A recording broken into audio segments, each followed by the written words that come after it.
ভাইকে দেখছি না, ভাই কোথায়? ওই পড়াতে গেছে। ভালোই হয়েছে আপনি এসে গেছেন। হাত পা ধুয়ে নিন, আমি চাটা করে দিই। প্লিজ এখন চা করবেন না, আসলে সারাদিন এত চা খাওয়া হয়েছে আর চা খেতে ইচ্ছে করছে না। ও, তাহলে তো ভালোই হয়েছে। আপনি জামা কাপড় ছেড়ে নিন, হাত পা ধুয়ে নিন, আমি খাবারটা গরম করে দিচ্ছি, ভাত বেড়ে দিই। মানে এত তাড়াতাড়ি ভাত? কি আশ্চর্য, সে সকালবেলা একটুখানি খেয়ে বেরিয়েছেন, তারপর বললাম খেয়েও তো গেলেন না। কেন, ভাই লাঞ্চ করেনি আজকে? ভাই খেয়ে বেরিয়েছে। আর আপনি? একটা বাড়িতে 3 জন মানুষ থাকি, একজন সারাদিন খায়নি, আমি মেয়ে মানুষই কি করে খেয়ে নি বলুন তো? আমি কি আপনাকে কিছু জিজ্ঞেস করতে পারি? আমি জানি, অনেকগুলো কোম্পানিতে ইন্টারভিউ দিয়েছি আমি, হয়তো আর 1 সপ্তাহের মধ্যে আমার চাকরিটা হয়ে যাবে, চিন্তা করতে হবে না আর। না না, আমি ওই ওই কথাটা বলতে চাই আর না। হ্যাঁ, সায়ন্তনকে বলে দিয়েছি আমার এই কদিনে যা খরচ হয়েছে আমি সবকিছু কড়াই গন্ডায় বুঝিয়ে দিয়ে যাব। না না, আমার মনে হয় আপনার কোথাও ভুল হচ্ছে। আমি কিন্তু আপনাকে... উফ, এত কথা শুনতে গেলে না এবার খিদের জ্বালায় মাথা ঘুরে পড়ে যাব। খেতে আসুন তো।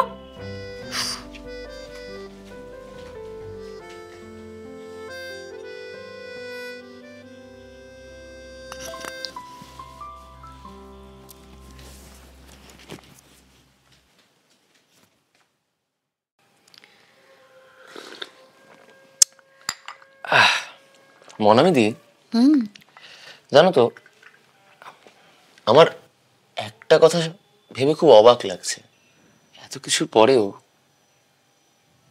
দাদাভাই তোমাকে চিনতে পারলো না। চিনতে না পারারই তো কথা।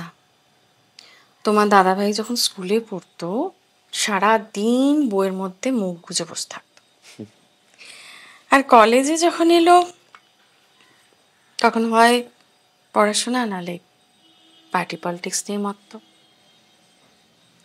আমার আসলে একতরফা প্রেম তো, তাই আমি তখন তোমার দাদা ভাইয়ের প্রেমে মত্ত। হ্যাঁ, কিন্তু আমাকে একটা কথা বলো, তুমি প্রপোজটা করলে না কেন? মানে তুমি তো দাদাভাইকে প্রপোজ করতে পারতে। ভয়, যদি মুখের উপর না বলে দেয়।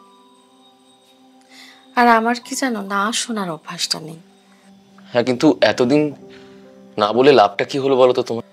এত দেরি হয়ে গেল, দাদাভাই তো কাজ করতে ব্যাঙ্গালোর চলে গেল, এতটা লেট হয়ে গেল, আর এর মধ্যে এমন একটা অ্যাক্সিডেন্ট হলো যে বাবা মা...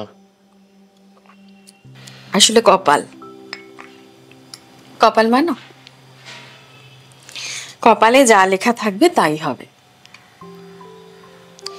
এক এক সময় ভাবি এমনও তো হতে পারে তোমার দাদা ভাইয়ের জন্য যে 10 বছর আমি অপেক্ষা করে রইলাম তার নেটফল 0 তো হতে পারে।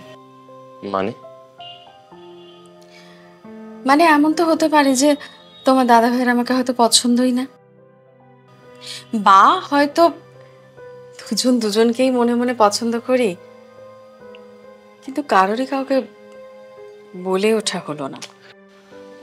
মনামিদি, না না, তুমি তুমি আমার কথাটা শোনো, তুমি বিশ্বাস করো আমি এই বিষয়টা শেষ অবধি যাব। আর সত্যি কথা বলতে বৌদি হিসেবে তোমায় খুব পছন্দ, জানো তো। পাগল ছেলে, আমার রান্না দেরি হয়ে যাচ্ছে। উফ, সায়ন্তন বেরিয়ে গেছে না? ও তো বেরোলো। কি হচ্ছে আপনার? ওই একটুখানি সবজি কাটতে গিয়ে আঙুলটা কেটে গেছে। আরে দেখি, সে তো অনেকটা কেটে গেছে, অনেক ডিপ কাট। আপনি আপনি এখানে চুপ করে বসুন। আপনি এখানে চুপ করে বসুন আগে। সেরকম কিছু হয়নি, সবজি কাটতে গেলে তো একটু একটু হয়েই যায়। আর মেয়েরা রান্না বান্না করলে একটু পূর্বে কাটবে, হবে না? মেয়েরাও মানুষ, হ্যাঁ, মেয়ে আর ছেলে বলে কিছু আলাদা হয় না আমার কাছে।